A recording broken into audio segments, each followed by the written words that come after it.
Welcome back to the Encore Audio Archives YouTube channel. I'm Taper Dave, and this is my channel. The archives and load up some other talks that I've got of these Bob Earll cassettes. I've had them sitting on a hard drive for some time now. I've decided to share them with you all. Let me know what you think. Some people loved Bob. Some people hated Bob. Bob was Bob, but he talked all over the world.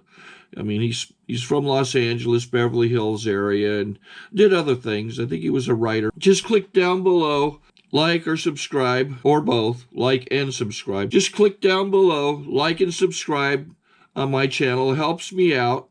Just a little click for you, doesn't cost you anything, and I'm bringing you some Bob Earll. And have a good day if you want to. Thank you, darling.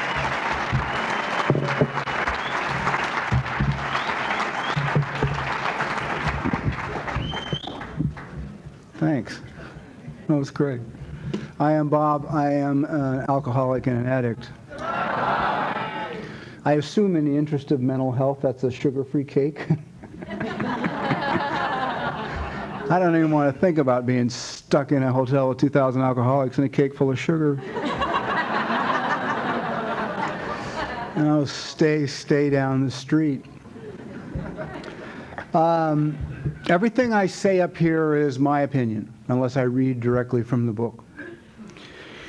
My opinion has been known to cause some people distress.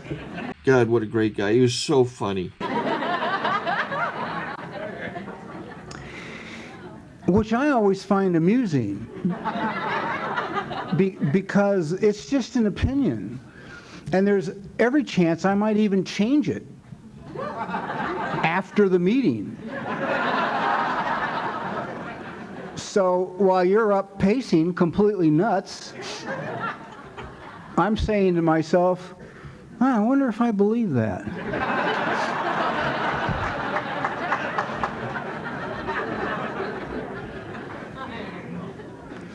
So what I say is just my opinion. I'm supposed to share my experience, strength, and hope. Not an experience, strength, and hope that doesn't put you under stress. You know? So if my experience, strength, and hope puts you under stress, talk to your sponsor.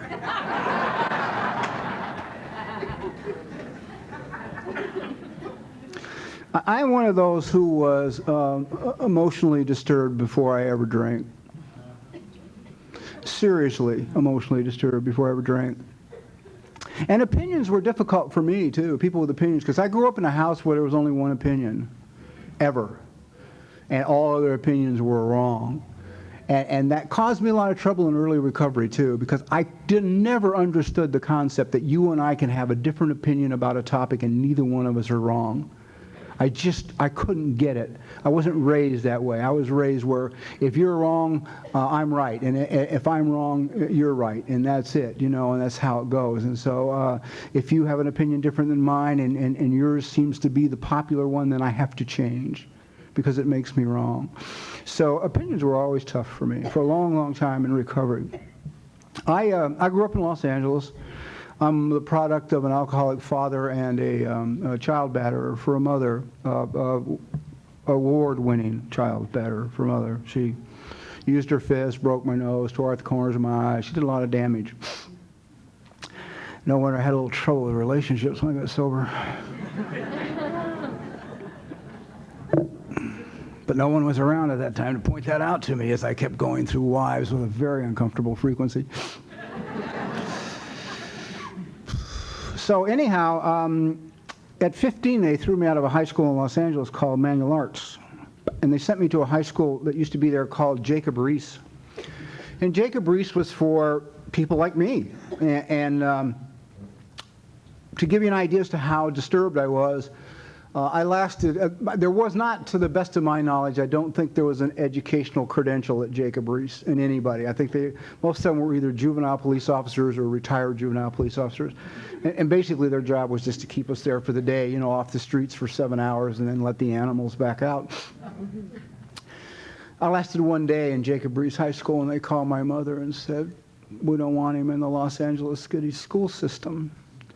My mother said, well, what about that continuation program? Maybe I can get him a job and he can go on weekends. They said, no, you're not understanding what we're saying. We do not want this boy in the Los Angeles City school system.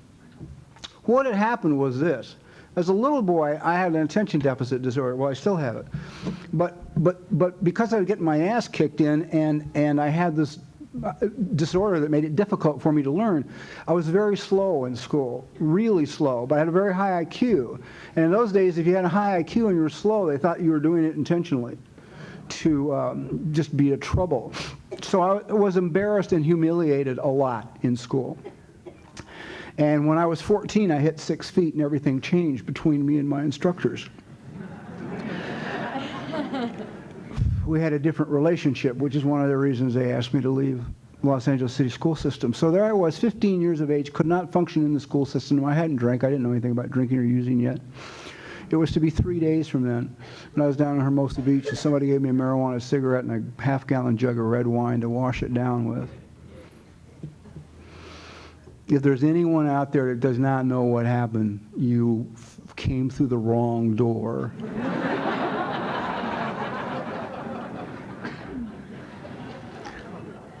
Up to that point in my life, I can only remember being uncomfortable in my body, really uncomfortable in my body, feeling inadequate, insufficient, incomplete, and like there was a little tiny bubbling pot of sewage down inside of me. And my role in life was to make sure you never found that little pot of sewage. I discovered now, I know it has a name. It's called shame. And that if you did discover it, one of three things would happen. You'd make me go away. You'd go away. You'd call the attention of others to it and embarrass me and humiliate me.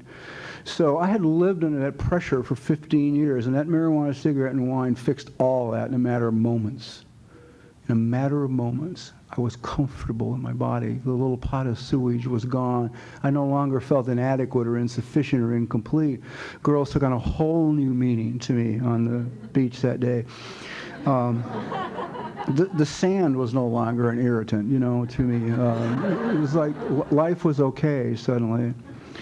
And for the next 3 years, for me, it was magic. I mean, I loved it. It saved my life. It was the answer. It was the answer. I do not believe I could have lived had I not discovered substances of some kind to calm the inner disturbance that I was experiencing. It was just too much. My mind was going too fast, and just, I could create worlds of anguish in my head in seconds. And then I'd have to anesthetize it. So the thing I liked about drugs and alcohol in the beginning was I was a bit of an amateur chemist, and I used to take down pharmaceutical warehouses because I have a thing about germs, so I wouldn't shoot heroin from Mexico. And I knew morphine was pharmaceutically clean and pure, and so it was easier to take down a pharmaceutical warehouse and take off cases of morphine, go buy some Jack Daniels, get a few other combinations, and get up in the morning, and I could tell you who I was going to be when I left the house. I mean, I had that kind of control over my life. I've always wanted control over my life. And for once I had it. I could feel what I wanted to feel. I could stop the feelings I didn't want to feel. I could tell you if I was going to be moving with the speed of light when I left the house, or if I was going to be going rather slow, sort of a paper slipper shuffle out the door, And then, of course, after 3 years, most of you, I'm sure, know what happened. One day it turned on me. It didn't work. I felt just as bad as I felt before I got loaded. Just as bad. And that was that. And then it was 8 years trying to recapture one moment. 8 years of misery. I think that's the period for most of us in our alcoholism where non-addicted, non-alcoholic friends and neighbors say to us, well, if it did that to me, I'd quit. And how do you say, wait a minute, I'm looking for one, I know what's there, I know what's in it, I'm looking for that one day, one more time. All I want is to feel that one more time. Wound up in Pasadena's small but unique Skid Row at 26 years of age. Weighed about 135 pounds. I weigh 200 now, if you want to know what I look like, about 65 pounds lighter. Living in doorways, before it was fashionable. And And I don't know why I was in Pasadena. I've never figured out why I was in Pasadena. I have no idea. The only conclusion I've been able to come up with over the years is that I had no respect for their police department. And I guess I knew I was so sick that I needed to be where the law enforcement I didn't feel was intelligent. So I guess that's why I was there. I don't know. I wound up in a meeting of Alcoholics Anonymous because God loves me and sent the necessary Eskimos to take me to my first meeting of AA. And I didn't like meetings either. I wasn't comfortable in meetings, particularly in Pasadena. We had a little communication problem. I had grave mental and emotional disorders, and they had passed out on the 18th green at the country club and embarrassed themselves, and gotten sober. So we were in a different state of mind in the meeting while it was going on. We're sort of responding differently to the speakers as they were talking. They were thrilled, and I wanted to kill them because they were boring me.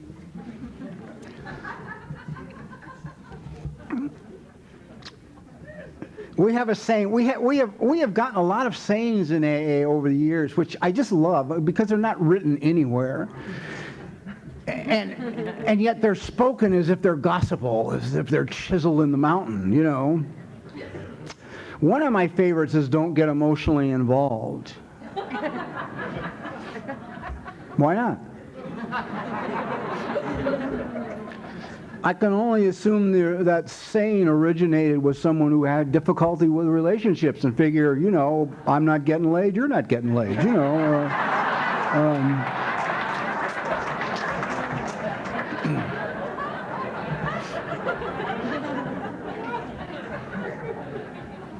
So God knew exactly how to save my life. I was 3 weeks sober, living with these two guys, painting their house in order to, earn my keep. So they asked me to give a 10-minute talk at this meeting, 3 weeks sober, and I gave my 10-minute talk. And in the audience was ex-Rose Princess from Pasadena. They're a little darling, and they were so happy with her that they had a sober Rose Princess. She had 3 months on the program. What the story I'm telling you is true, and there's 50 witnesses to it. She came up to me after the meeting and told me that her sponsor had told her that if she heard anything she liked at an AA meeting, to take it home.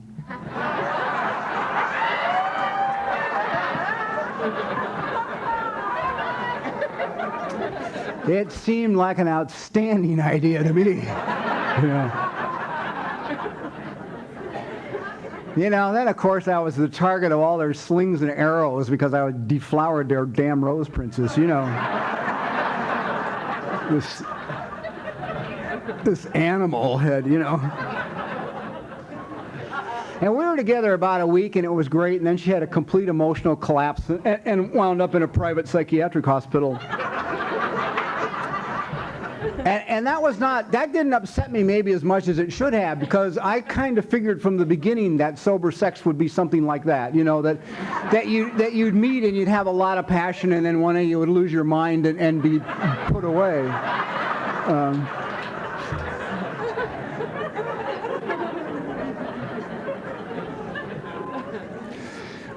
I didn't know what the hell to do, so I just went to visit her every day, and I took the big book. And get well cards. I didn't have a sponsor yet. I didn't have anybody to talk to. And yes, I know get well cards are not really considered, appropriate for a mental patient, but I didn't know it at the time. I meant well. My heart was in the right place. And she was too nuts to notice, so it was okay.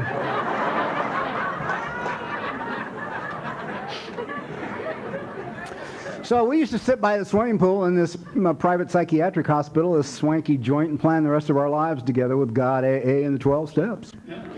Made sense to the two of us. She got out, we stayed together, and all together, I imagine we were together we got married at one point. That was just, one of those marriages to try and change everything. It's like you're in the battlefield and, maybe a ceasefire will come if you get married.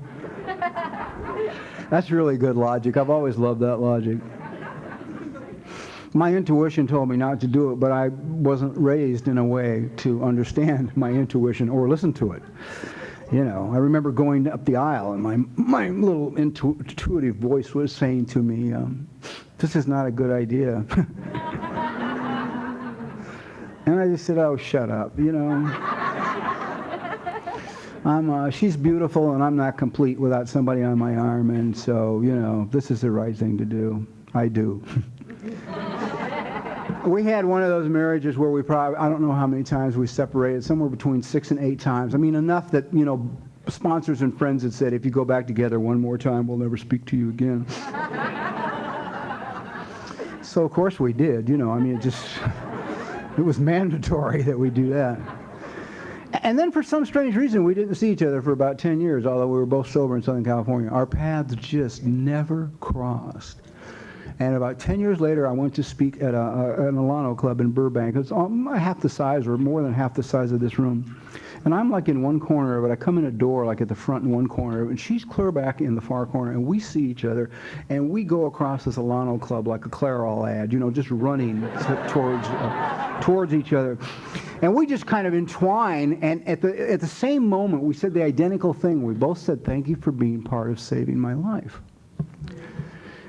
Because we realized then, 10 years later, how important we were to each other. She had no mechanism to distinguish people. She could have asked a serial rapist to be her sponsor and wouldn't pick up any bad vibrations. You know, she was just that out of touch. She trusted everybody. I trusted no one. My self-esteem was in the toilet. I did not know how to take care of myself or do things for me. I could do it for others. And that's what God had provided me with, another to do it for. So I would read the book every night for her. I'd, you know, read the 24-hour-a-day book every morning for her. I'd see that we got to a meeting every night for her. I'd see that we read the 12 and 12 for her. So for like 18, 19 months, I was helping keep her sober. That was my thing. Of course, I stayed sober in the process. That was God's gift to me, that relationship. So I'm one that's sort of more a proponent of getting emotionally involved early on. I think one of the things that helps is that you'll spend more time with your sponsor if you're in a relationship.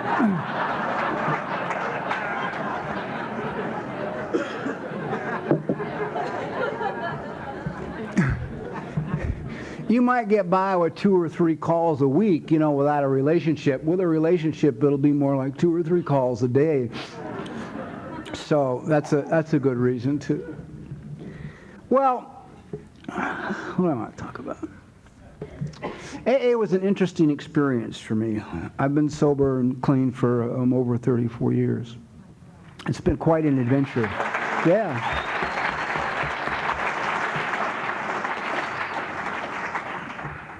So you must understand that what I say has great validity for me, even if it has none for you. AA was tough for me. I didn't like the people. I was nuts and getting nutty every day. I mean, each day I was sober, I got crazier. Plain and simple. And no one else was. And no one else was talking about it. And everyone was fine. No matter what happened to them, they were fine. When the greeter shook their hand, they were fine, even if their dog had just died and their car had been repossessed. You know, they were fine. Everybody was fine. And I don't want to be exposed, so I'm fine. How are you, Bob? I'm fine. Thank you. Having a small problem with anger, but I'll work it out. It seems to be somehow connected to my ignition key.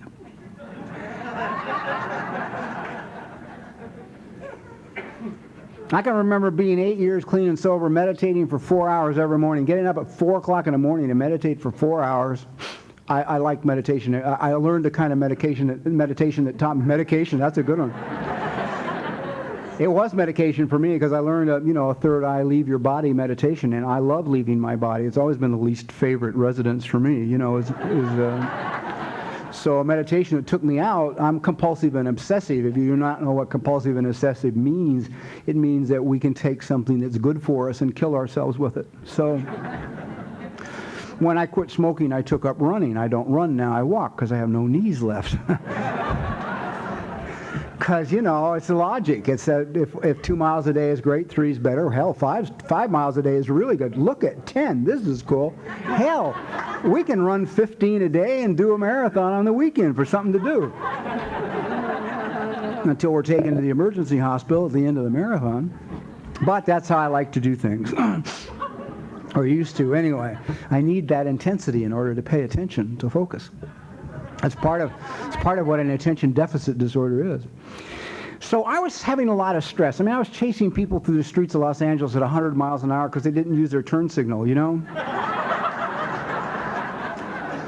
I mean, you know, my head hanging out the window, my hair blowing in the wind, foam coming out of my mouth as I scream obscenities. And I could do all that, pull in the parking lot outside the meeting, you know, brush my hair, wipe off the foam, and, you know, walk in, and the greeter would say, "Hey, Bob, hi, how are you?" I say, "Fine, thanks, how are you?"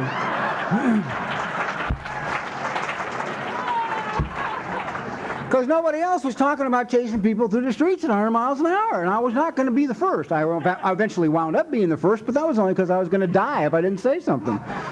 I didn't choose to be controversial in AA. It wasn't my idea. I didn't say, "Hey, God, I'd like to piss off about 1/3 of AA and make them really mad. You know, so mad they can't even see straight, that they change colors when they hear my name." All I've done is share the truth about who I am, and that just grinds some people the wrong way.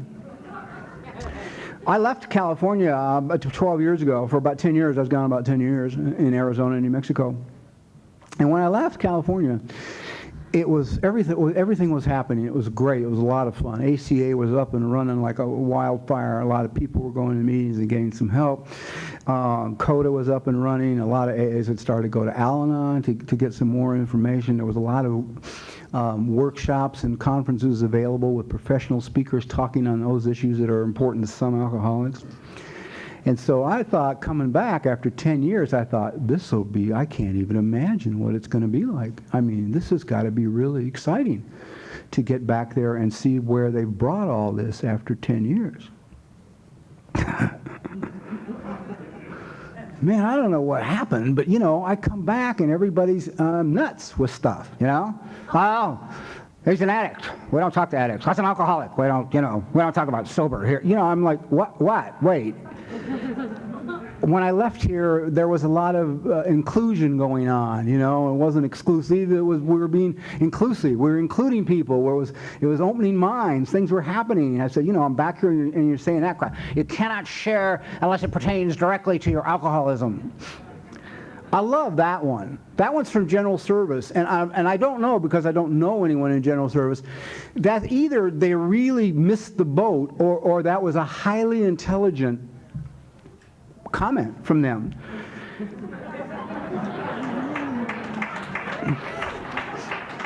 Because I don't know if they know it or not, but on any given occasion, at any time, anywhere in the world, no matter who is in the room, I am the only person in the room who is qualified to make the determination as to whether or not what I'm sharing about relates to my alcoholism.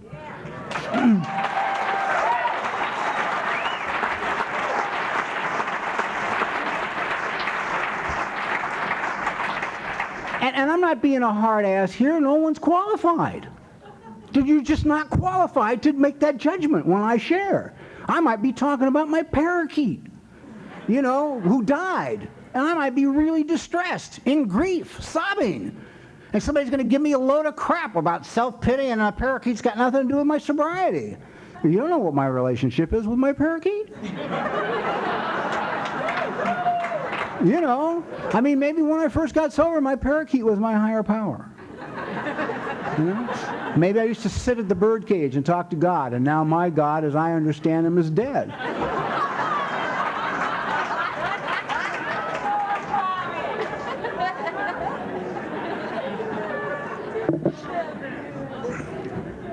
So you have no right to criticize what I say in a meeting.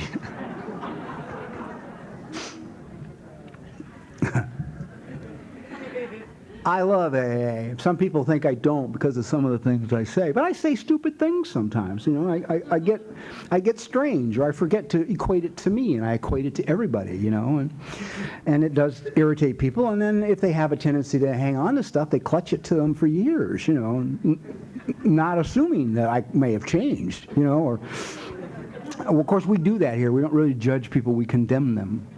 you know. I mean, some guy does something really stupid and you come up and ask me about him 10 years later. I say, oh, yeah, he's an idiot. I mean, 10 years have passed. He might be a rocket scientist by this time. I don't know, you know. But I have condemned him. I have not judged him.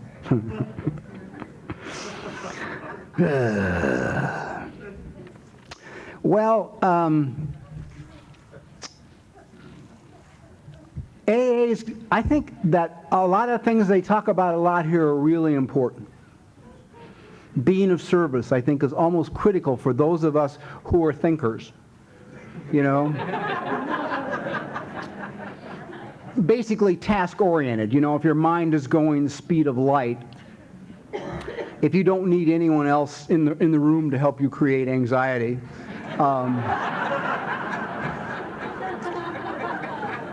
I think being of service is good. And it can be difficult. And I think sometimes there's a misperception that you got to like it. Because people get up and say, oh man, I got this panel in, you know, Bolivia, and it's great. You know, I fly down there every month and carry the message, although they don't understand English. Let me tell you, you do not have to like it. The very first panel I was given, I was 6 months sober, and it was in the Los Angeles County Hospital. And I told you I have a thing about germs anyway, right? So you go down to the hospital, you go meet in this room, and they give you a book. And in the book is the names of all the patients on a floor. And what they've done is the doctors have marked who's there as a result of alcoholism. And even if it's a broken leg, and there's nothing about, you know, it's not like cirrhosis or something else. If it's a broken leg and the guy was drinking, the doctors had wrote in HBD, you know, had been drinking, so we know to go talk to them. So I'm there, I'm in the hospital, I don't like the hospital, you know, I get my little book, I go down the hall, I turn the corner, I walk in the room, and Joe, I was my first patient, client, whatever he was. Joe had been living outdoors for probably 20 years. He's laying there in the bed digging at like open wine sores on his body, you know? I'm like, oh, God. There was nothing about he's my brother, let me tell you, you know? So I stand back, you know, from the bed so my clothes don't touch or anything, you know? I say, hi, I'm Bob. I'm here from Alcoholics Anonymous. He's laying there, he goes, hi, I'm Joe. And he sticks his hand up. Now, Joe wants to shake hands.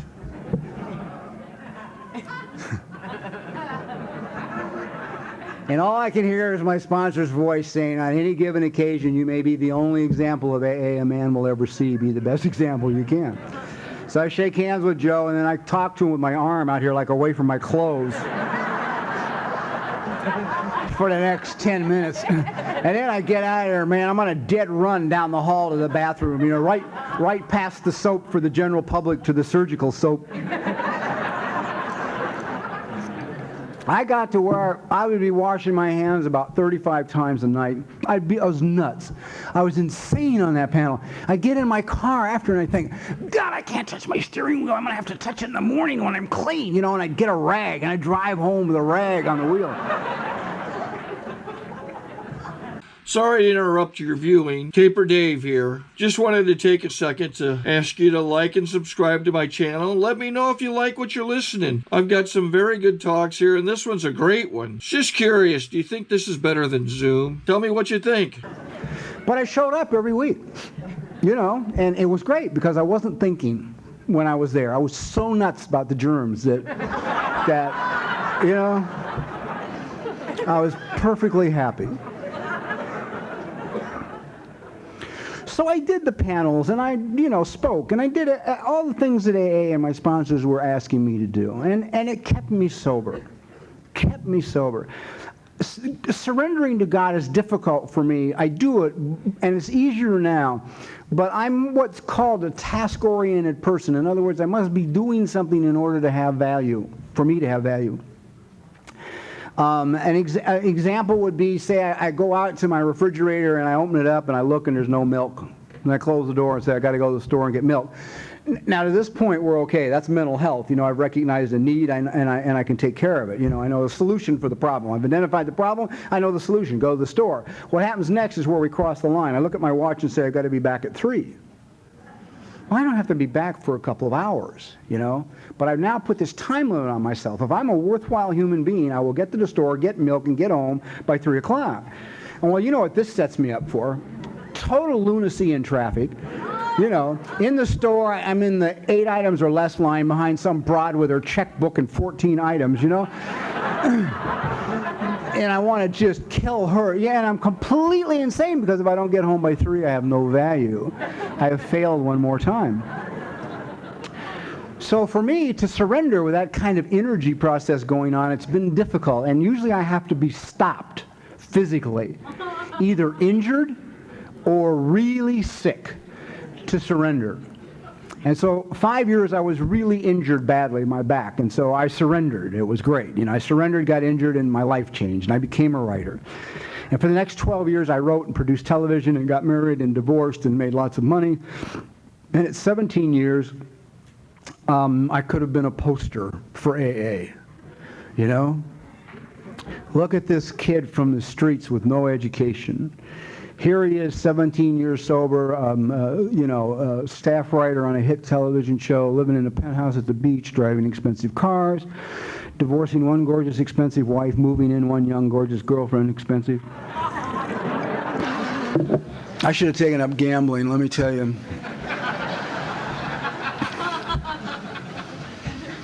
No one can shop like a woman who's emotionally upset.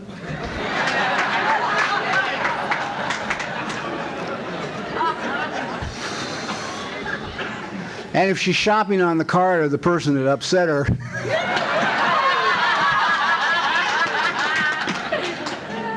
it's really vicious, you know. I used to say this one girl could slam dunk Rodeo Drive.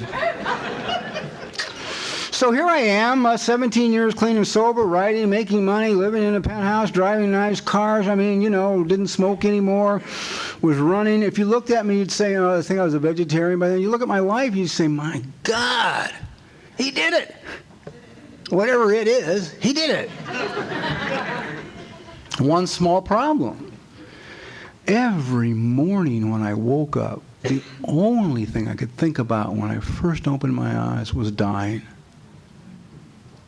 I wanted to die. Not kill myself, die. It was a difference. There's a definite difference. I just wanted to lay down somewhere and die. That's all I wanted. And I would be at peace. Because the struggle was too great.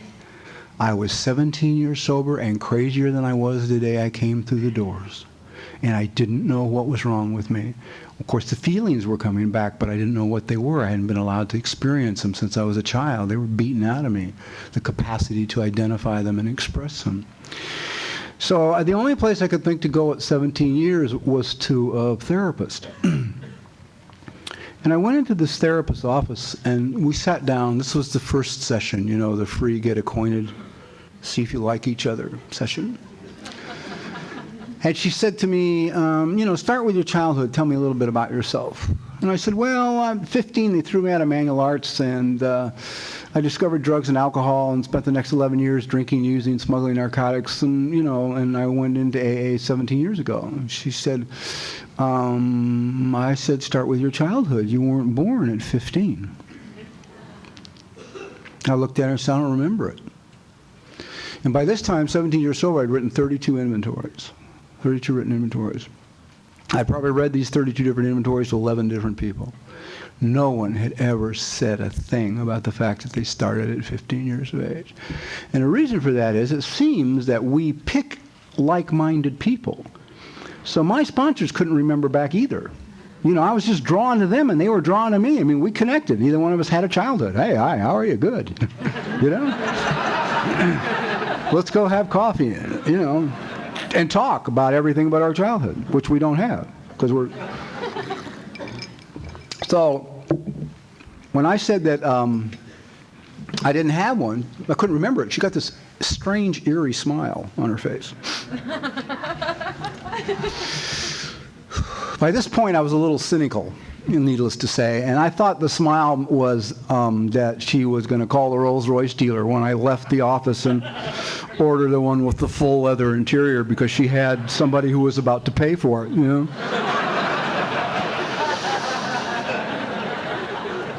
Because we had already decided I was so stressed out and over the line that I needed to come every day, and I needed to be there for like 2 or 3 hours each day, every day in the beginning. I was gone. 17 years sober, and I was gone. So the beauty, the magic, and the power of AA was, as nuts as I was, I did what they told me to do, and I was still sober.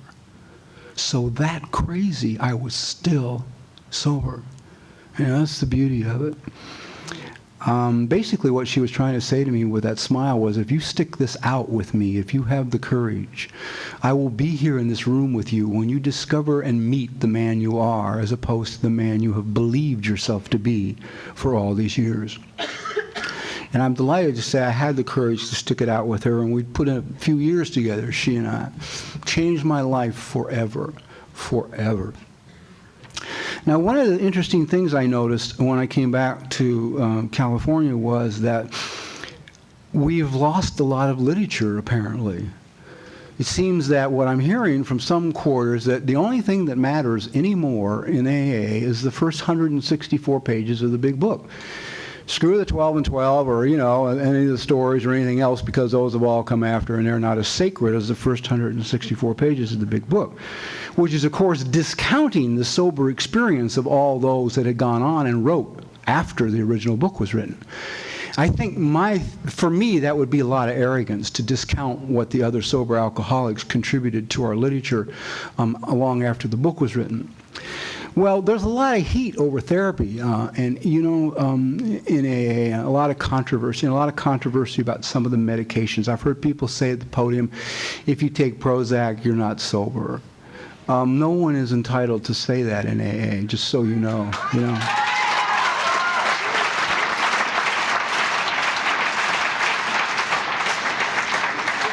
They are perfectly entitled to say, if I took it, I would not consider myself sober. That's cool. You can say that. So there's a lot of heat over all the medications that have to do with neurotransmitters too. So, and therapy. So for those of you maybe perhaps who have, like, I had fired babies that had gone to therapy. So when I went, it was, you know, it was humble pie for me, you know. But that's how my God usually works. You know, I make some monumental speech and then I wind up eating cow shit, you know. Works for me, though. Gets my attention every time, you know. Rarely do I find a need to repeat the same situation. So for you who may have been giving some people a bad time about therapy or telling us how it's not part of recovery, I'd like to just read to you for a minute, if I may, out of this. I'm assuming we all know what this is. I'm going to read from page 133. If you're bad at math, that is within the first sacred 164 pages.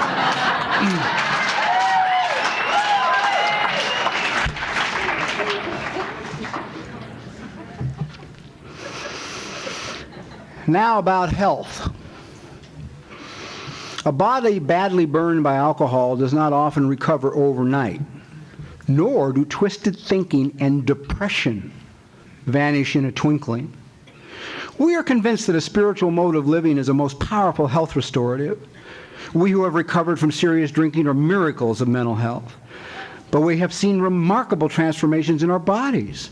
Hardly one of our crowd now shows any mark of dissipation. But this does not mean that we disregard human health measures.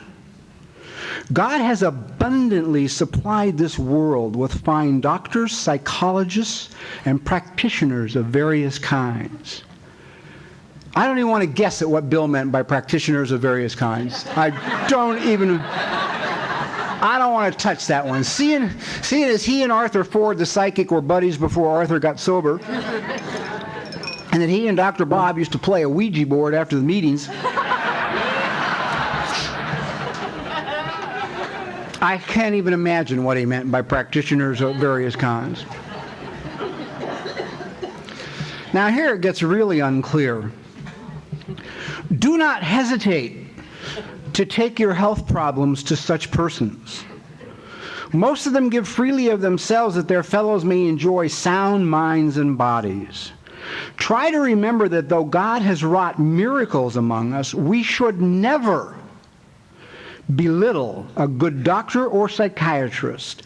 Their services are often indispensable in treating a newcomer and in following his case afterwards.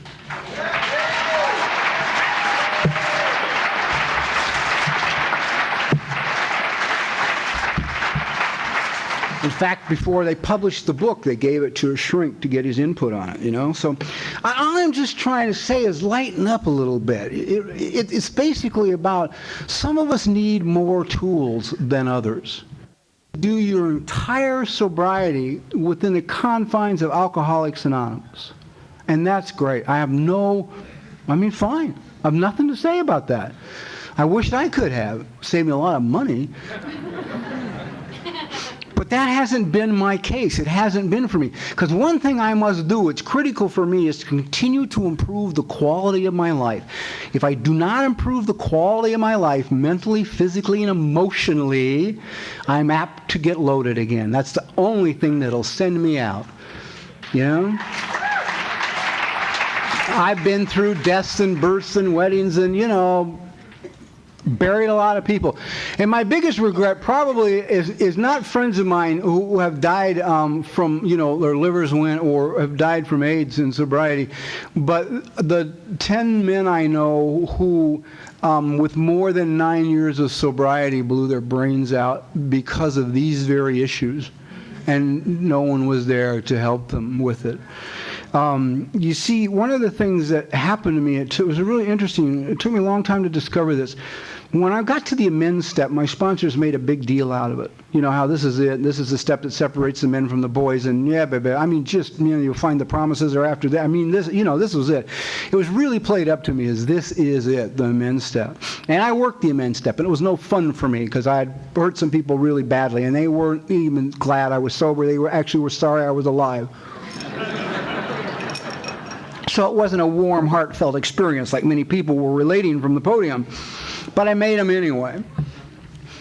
So what my sponsors are saying to me, and the book was saying to me, is the consequences of my alcoholism is critical.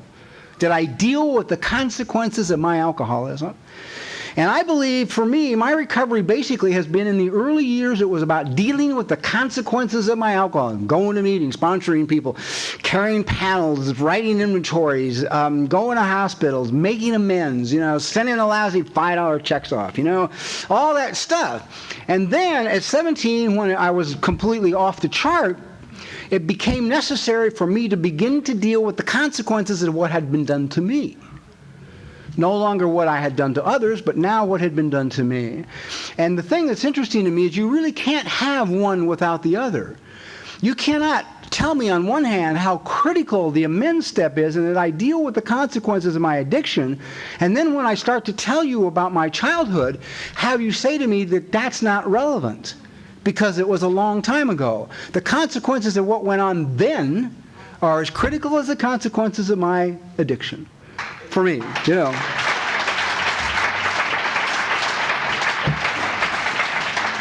When am I supposed to quit? 9:30? Huh? Okay. Let's talk about marriages for a minute.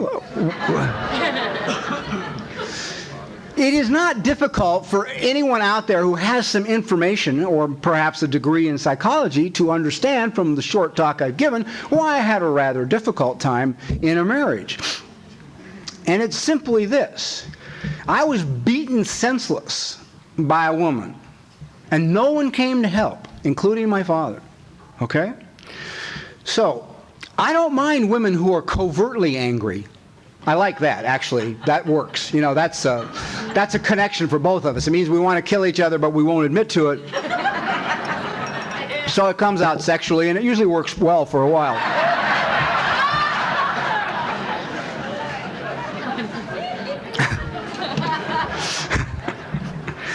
But if a woman is overtly angry, you know, like standing in my face, yelling and screaming and mad and changing colors and really loud, I am immediately emotionally reduced to a helpless 2-year-old little boy who nobody's going to come help and is going to get hurt really bad. That's how I feel when that's going on. So my role in relationships came to make sure no one got that mad at me, and if they did, to get rid of them covertly. I mean, I don't say it's over, because then they'll get mad again and I have to deal with it. Just create an unbearable situation so that they will leave, you know? So that's what I did. So that's out of my history, you see? All the marriages, all the money it cost me, all the emotional pain for all of us was a result of the history. It's what went on when I was a child, and I needed that information so I could fix the problem. You know, now I'm not married now, but the last marriage was for 9 years. Considering all the others were 18 months, it's an accomplishment. Also, I have a daughter who's 9 years old now. This has been the greatest gift in sobriety. I can't go, I mean, I could take all night to tell you how much I love this child. I'll just finish with one story. I used to go in her room and sit at night and look at her asleep in her crib, and I would cry, because I was so overjoyed that she was in our lives. I mean, I was just so moved by her presence. And I used to hold her at times and just cry and weep because she was so magnificent to me. And I would tell her how glad I was she was my daughter, and how glad I was she was a girl, and how glad I was that she was with us. And she got older, we made sure that she understood she was planned, and we wanted her and knew what we were doing and all that. This child's never been struck, probably never will be struck, never's been yelled at. And yet when she and I were at cross purposes with each other, my immediate instinct was to double up my fist and to hit her in the corner of the eye. My immediate instinct. 30 years sober, done tons of recovery work in and out of the program, and my instinct is to hit her in the corner of the eye, right here. Why? Because it works. I know it works. It will stop her from doing what she's doing that I want her to stop, or it will make her do what I want her to do that she's not doing. Now, I learned to count to 10, so none of that ever happens. And if my wife and I had a deal, if one of us was emotionally upset, we'd just go get the other one and turn the child over to the other one. And if both of us were nuts, we'd find a neighbor, you know, or somebody else. Now, not only did I have trouble with that, and that's learned behavior. I mean, that's one of the reasons people get so upset at meetings. I mean, for those of you who are all into this childhood stuff and you wonder why people get so crazy when you start talking about your alcoholic father kicking the crap out of you, it's because the meeting you're in is filled with alcoholic fathers, and who may or may not have done this work, who may or may not have straightened it out with their kids. And so this is a loaded dynamite issue. You know, I passed on to my children what was given to me. The only reason I didn't pass it on to this child is because I have more information. I have more tools now. So she didn't have to get it. The other side of it, which is really funny, is it's difficult for me to have fun, and it was hard for me to let her have fun. An example was one time she was sitting in the bathtub, and I used I don't know how old she was, but however old she was, it was the books said, you got to be in there with her. One of you. However old that is. And I always used the shrunken hand method, to get her out of the tub. I mean, when her hand started to shrink and shrivel, I knew it was time to get her out of the tub. So she's sitting in the tub, and she indicates to me that she wants to bathe this pink stuffed kangaroo that's sitting by the sink next to me. My immediate response is, no, you cannot bathe the stuffed kangaroo. My God, it's full of sawdust. The seams are going to split. It'll get all over the house. It'll never dry. It's going to be moldy and mildewy. It's going to sneak us. You cannot bathe the kangaroo. I thank my dear dead departed mother for her input on kangaroo bathing. Then I look at the kangaroo, look at my daughter, look at the kangaroo, look at my daughter, and think, who the hell cares? Right? What does it matter? So I give her the kangaroo in a bottle of Johnson's baby shampoo, and within minutes, She and the kangaroo have disappeared from sight. So I keep checking her hand. It starts to shrivel. I tell her it's time to get out. We take the kangaroo, rinse it under the faucet, wring it out. Down the hall to the laundry room we go. Home with the dryer, throw the kangaroo in the dryer, close the door, set the timer, punch the button, turn it on, leave the laundry room. And we are leaving, my daughter and I, with two entirely different sets of energy. She's so happy she's off the chart. She can't wait to come back and get her kangaroo. I mean, she's just stoked because she knows it's going to be okay.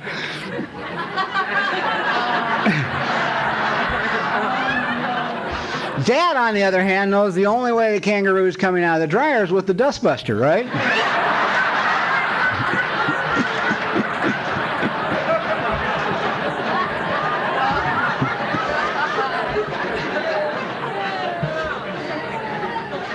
I'm delighted to report 40 minutes later we opened the dryer door and there was a fluffy pink, very happy kangaroo sitting there waiting for us.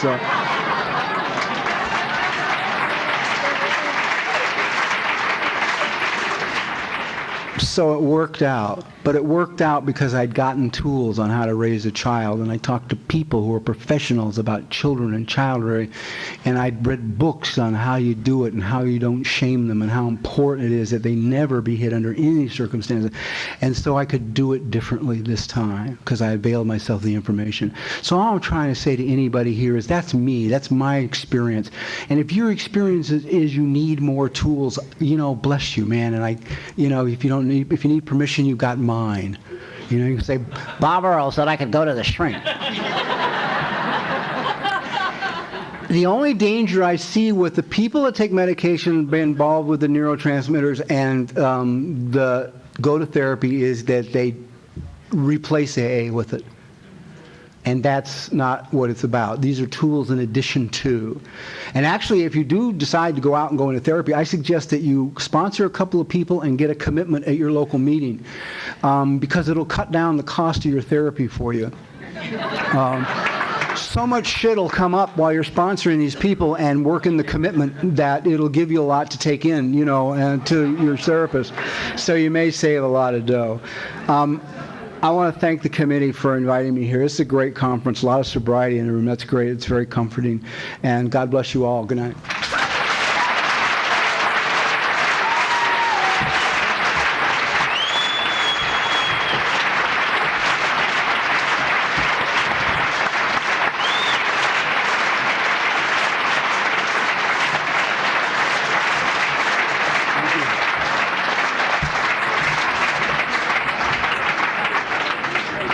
I want to thank Bob again for being here tonight. Great job. Thank you.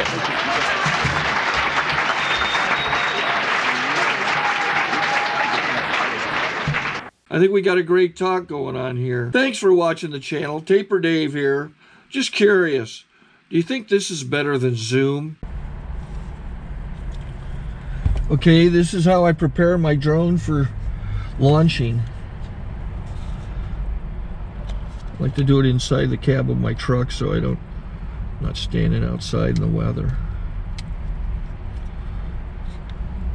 To install the joysticks for control, up and down, right and left, power it on.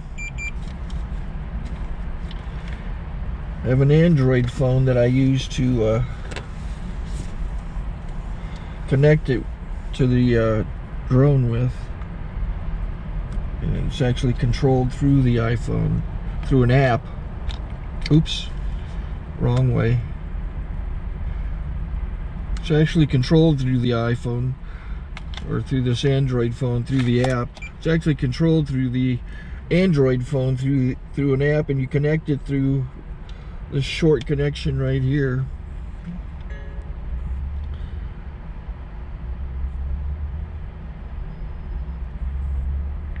Remote control connected. Remote control's connected. So I pull out the drone. I have to extend the legs. Long legs extended first, then the short legs. Remove the gimbal protector. Set that aside, then power it on one short burst and one long burst. I lay it down. So I have to go to calibrate. So the drone's not connected yet. It shows you here as this drone gets disconnected, even though the remote's powered on. So the drone has to establish it's connected. So I go into the app to calibration mode. First I'll calibrate the remote controller. Start calibration. Out, in, oop, out, in, up, down, and then this little wheel is to control the gimbal. So it's calibrated. Go to gimbal calibration, start calibration, and then it calibrates the gimbal. I don't know if that shows up. The gimbal's moving all over the place. Changes, you can see it on the video. And I'm calibrated to take off. It's acquired 7 satellites at the moment. There are 26 satellites up in the sky, which it has to acquire before you can take off. So it's connected. It's got enough satellites. This is white. I can go to press this little arrow button, swipe right to take off, and it would start the motors if I slid this to the right. But I'll wait till I get outside. Don't want to do it inside.